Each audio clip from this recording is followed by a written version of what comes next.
এবারে বার্থডেটা আমি কিভাবে সেলিব্রেট করলাম তাই থাকছে আজকের আমার এই ভিডিওতে। So welcome to my video. হাজার হাজার বছর পর মনে হচ্ছে একটা ব্লগ আপলোড দিচ্ছি। সো সবাইকে ভুলে গিয়েছো, বাট আমি কিন্তু ইনশাল্লাহ কাম ব্যাক করেছি। আর ইনশাল্লাহ আমি রেগুলার থাকা ট্রাই করব, যদিও প্রতিবার বলি এবার এবার হচ্ছে কি একদম ফিটফাট হয়ে এসেছি। সো ডোন্ট ওয়ারি, কারণ এবার আমি ঠিক করেছি যদি ব্লগ করি রেগুলার করব, আর যদি না করি একবারে ব্লগ ছেড়ে দেবো। সো যদি করতে দেখো অবশ্যই রেগুলার ব্লগ পাবে, আর যদি দেখো আমি ভিডিও আপলোড দিচ্ছি না তাহলে মনে করবে আমি একবারে ব্লগ ছেড়ে দিয়েছি।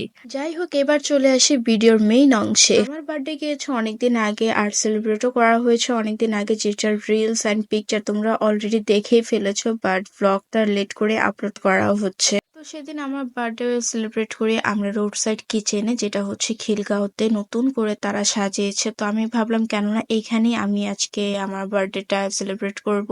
শুধু আজকে আমার বার্থডে না, আমার সাথে কিন্তু আমার কাজিন রাহাতেরও বার্থডে ছিল। আমাদের দুজনের বার্থডে একই দিনে, তাই একসাথে সেলিব্রেট করা হয় প্রতি বছরই। তো এর মধ্যে আমার নানু বাড়ির ফ্যামিলি চলে আসলো, আমার আম্মু আর আমার ভাবি বোন তারা কিন্তু এখনো আসেনি, তো তাদের জন্য অনেকক্ষণ ধরে আমি ওয়েট করছি।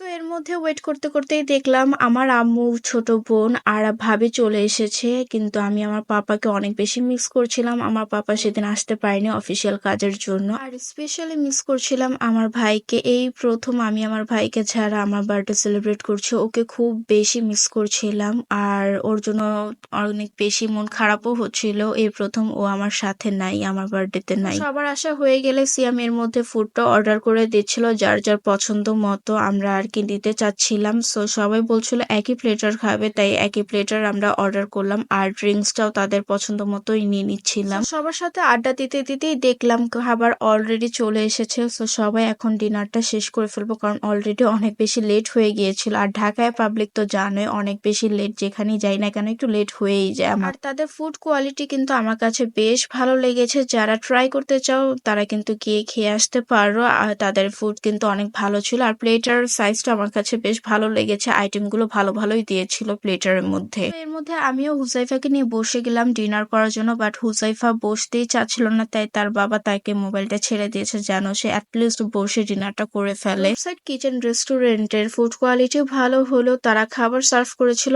অনেক লেট করে, যার কারণে আমাদের বাসায় যেতে যেতে অনেক বেশি লেট হয়ে গিয়েছিল। যাই হোক, ডিনার শেষ করে আমরা এখন কেক কাটতে চলে যাই। কেক কাটার পালা যেহেতু অনেক বেশি লেট হয়ে গেছে, তাই ঝটপট কেকটা কেটে আমরা বাসায় যাওয়ার উদ্দেশ্য রওনা দিয়ে দিই। কাটার সময় আমরা অনেক অনেক পিকচার্স অ্যান্ড ভিডিওস নিয়ে নিচ্ছিলাম, কারণ অনেকদিন পর সবার সাথে দেখা হয়েছে। সো পিকচার অ্যান্ড ভিডিও তো মাস্ট হ্যাভ নেওয়া লাগে মেমোরিজ রাখার জন্য। তো ফ্যামিলি সবার সাথে আমি আর রাহাত সুন্দর সুন্দর পিকচার অ্যান্ড ভিডিও নিয়ে নিচ্ছিলাম, আর রাহাত আর আদর যে হারে বড় হচ্ছে, লম্বা হচ্ছে, মানে আমাকেও ছাড়িয়ে যাচ্ছে। সো পিকচার তো নেওয়াই লাগে, কারণ সামনের বছর আবার না জানি কত লম্বা হয়ে যায় তারা। ছোট ছোট ভাই বোন গুলো যখন চোখের সামনে বড় হয়ে যায় বোঝাও যায় না, আর একদিক দিয়ে কিন্তু অনেক বেশি ইমোশনালও হয়ে যায়, কারণ এত ছোট পিচ্চি বাচ্চাগুলো যখন চোখের সামনে দেখলাম বড় হয়ে গেছে, আর এবং আমার থেকেও ছাড়িয়ে গেছে। তো মাশাল্লাহ মাশাল্লাহ, সবাই মাশাল্লাহ বলবে। আর আমাদের ফ্যামিলি মেম্বার্স তো মাশাল্লাহ এত বড় যে একটা ফ্রেমে কিন্তু জায়গাও হচ্ছিল না, তো আগ পিচ করে আমাদেরকে দাঁড়াতে হচ্ছিল,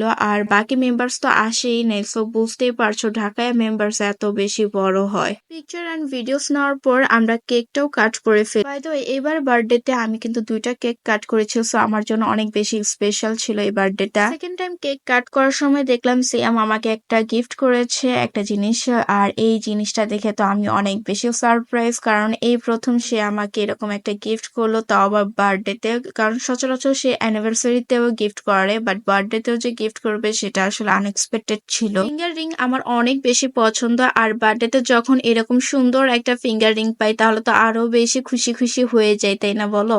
সো আমার বার্থডেটা তো আমার জন্য অনেক বেশি ভালো ছিল আলহামদুলিল্লাহ, এবং তোমরা সবাই আমার জন্য দোয়া করবে, তোমাদের দোয়াও আমার অনেক অনেক বেশি দরকার, যেন তোমাদের জন্য সামনে আরো ভালো ভালো কাজ রিপ্রেজেন্ট করতে পারি। কেক কাট করার পর সবাই সবাইকে কেক খাইয়ে দিল, মানে আমার নিজের আর কেক খেতে হয়নি, সবাই আমাকে খাওয়াচ্ছিল, তো ওইভাবে আমার কেক খাওয়া হয়ে গিয়েছিল। সো সবাই রাহাত আর আমার জন্য দোয়া করবেন যেন সামনের দিনগুলো আমরা আরো ভালোভাবে কাটাতে পারি। মানে আমি আমার হাজবেন্ডকেও একটু কেক খাইয়ে দিচ্ছিলাম, বাট সে ফটোশুটের জন্য পোজ নিচ্ছিল, আমাকে খাওয়ানোর জন্য না। তো আমারও অনেক বেশি রাগ হয়ে গেছিল। দেন আমি আমার ভাবিকে একটু খাইয়ে দিলাম, ভাবিও আমাকে একটু খাইয়ে দিল। দেন আমার ছোট বোন আমাকে খাইয়ে দিল, আমিও আমার ছোট বোনকে খাইয়ে দিলাম। তো এভাবেই আর কি সবার থেকে নিয়ে নিয়ে আমার কেক খাওয়া হয়ে গিয়েছিল, আলাদা করে আর কেক নিতে হয়নি আমাকে। সবাই তো বার্থডে গার্লকে কেক খাওয়ালো ঠিকই, এখন যার যার কেক শেষে নিয়ে ব্যস্ত, কে কতটুকু কেক খেতে পারে। তো লাস্টের দিকে আমি আরেকটা ভিডিও নিয়ে নিচ্ছিলাম, সবাই সবার কেক নিয়ে ব্যস্ত এখন। তো সবাই আমার জন্য দোয়া করবে। আজকের ভিডিওটি থাকছে এই পর্যন্তই, দেখা হচ্ছে নেক্সট কোনো ভিডিওতে। সবাই সুস্থ থাকো এবং আমার জন্য দোয়া করো। আল্লাহ হাফেজ।